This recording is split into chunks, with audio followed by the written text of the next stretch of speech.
So, as we all know, it's about that time of decade again where we're getting a new Pixar film. Let's talk about this one.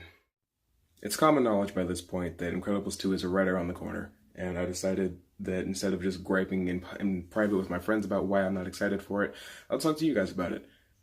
If you know me extremely well, then you know that I love Pixar. Early 2000s Pixar. No, you know what? 2000 to 2010 Pixar. Loved it. Loved just about everything they put out, with the exception of Cars. I, I couldn't get enough of it. In Cars 2, I think that was 2009, so that was pretty trash as well. But moving on. Arguably the best film that Pixar ever put out was The Incredibles, and it was because it was this family story. It was like it was a bit of like Holocaust, bit of oppression, bit of civil rights, all that thing, all that stuff. But it was at its core, it was a family story about people coming together and uniting as a family to stop a common evil. And then the Underminer showed up at the very end of the movie, and everybody's like, "When's the sequel coming out?" Well, 3 years ago, Disney announced that there was going to be one.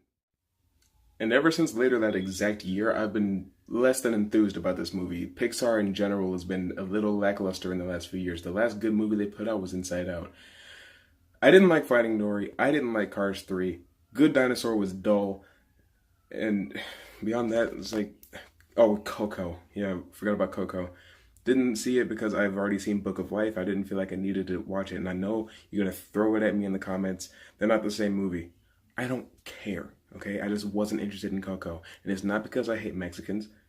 All right, it's because I didn't care about it. And now Disney is really starting to show their hand, and by that I mean the entire movie is centering around bringing supers back to the headlines using Elastigirl.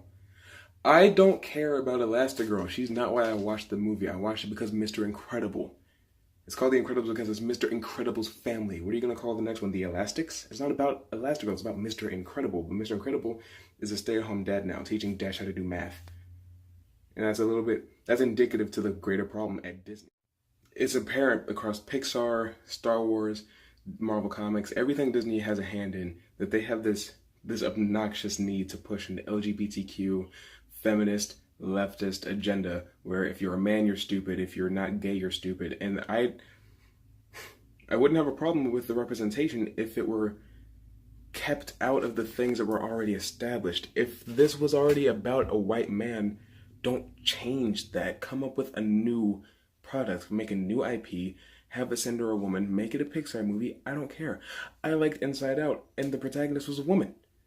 All right, so I know you're going to put in the comments, I'm a sexist. I don't want to hear it, all right? I don't want you tweeting it at me. I don't want any of that nonsense. So factor one, the feminist thing, the liberal movement that Disney's been pushing, and factor two, Pixar movies have just been getting really dull in my opinion. I don't know if you feel the same way about that. They're just not as interesting as they used to be. They're not as dynamic. They're not as one of a kind. They just feel like generic animated movies now, especially in a world post Despicable Me, post Minions, post Sing. I've never seen that movie, but apparently a lot of people liked it, so I'm putting it in there. I don't really know how to end this video. Just, you know what? Let me know in the comments what your favorite Pixar film is. My favorite fluctuates between Ratatouille and The Incredibles. Also, let me know in the comments how much of an idiot I am, how racist and how sexist I am, and what you want to see me talk about in the future. And with that, I bid you adieu. Yo, real quick before the video ends, I just wanted to come from the future to let you know that I'm going to be gone next week until Saturday.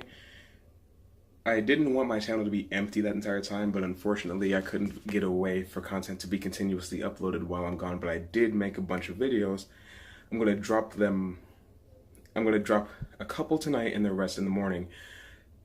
If you get tired of the channel from all that content dropping all at once, I don't blame you. I can't really say much other than that. I would prefer if you came and just watched one video a day until I got back, and then I could talk to you about E3 and everything that I missed while I was gone. I have no idea. But yeah, I just want to thank you guys for the support. We're almost at 40 subscribers in just a couple of days. That's insane to me. I don't know. Let's see if we can hit 50 though while I'm gone. I would love it if you guys would share the content around. I know that it's not the most positive stuff in the world, but I do my best to stay honest and open and just have a conversation with you guys, and that's what I like to think is bringing people here. Apart from that, though, that's all I really wanted to say. And I'll see you when I get back. Roll, squirrel, drop it.